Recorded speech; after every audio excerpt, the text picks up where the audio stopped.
Well, good morning, my wonderful friends. Another glorious day, I suppose. Yeah, so it's just been chaos, guys. It's been pure chaos. Literally one thing after another. So I told you about my car having those problems again. Took it into the dealership.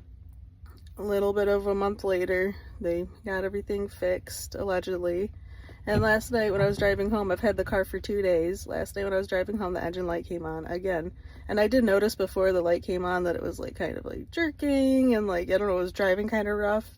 And I was like, I don't know if it's just driving rough or if I've gotten so used to like the rental cars they've been putting me in, which are, you know, newer and everything. So like it just feels different. But yeah, no, lo and behold, engine light on. Came out again this morning. It's still on. And I'm just like at an absolute freaking loss. So I called Mercedes and they said that I could stop in today and they'll put me in something else while they check everything out, because I'm like, I have to go to Grand Rapids tomorrow. Like, this is crazy.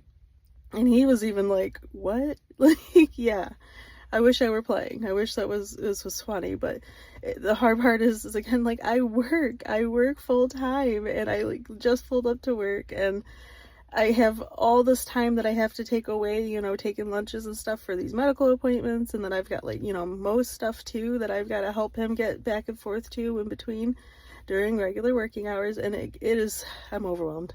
I'm overwhelmed, guys. Like, I need a break. I really do. I just need this car to get totally, entirely fixed. I need something reliable, and I'm about to approach my 3rd trimester. So, crazy, crazy, crazy, crazy.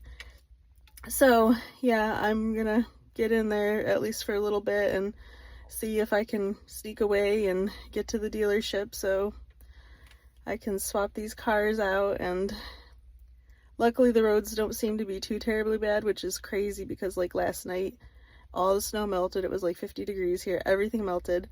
Roads were totally flooded in some spots, like dangerously flooded.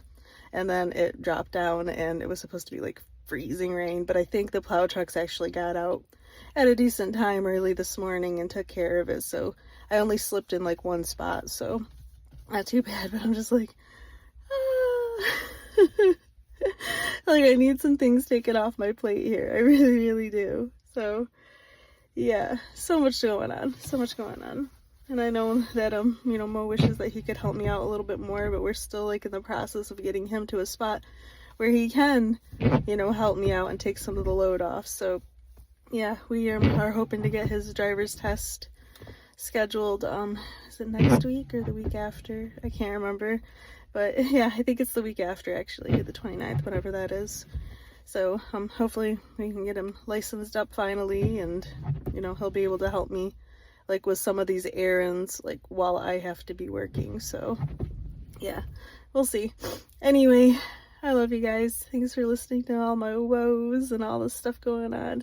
I know I've had a couple people say, oh, if she thinks that her life is so hard, and it's like, no, I'm not saying that my life is harder than anybody else's. That's not it. And I have every right to, you know, feel stressed or overwhelmed or whatever, but like, there's a lot. I have a lot on my plate. I do. So don't judge me, okay? I'm just telling you all about it. So anyway, I love you guys. Like, share, and subscribe. Appreciate when you do that. I'll talk to you soon. Okay. Bye-bye.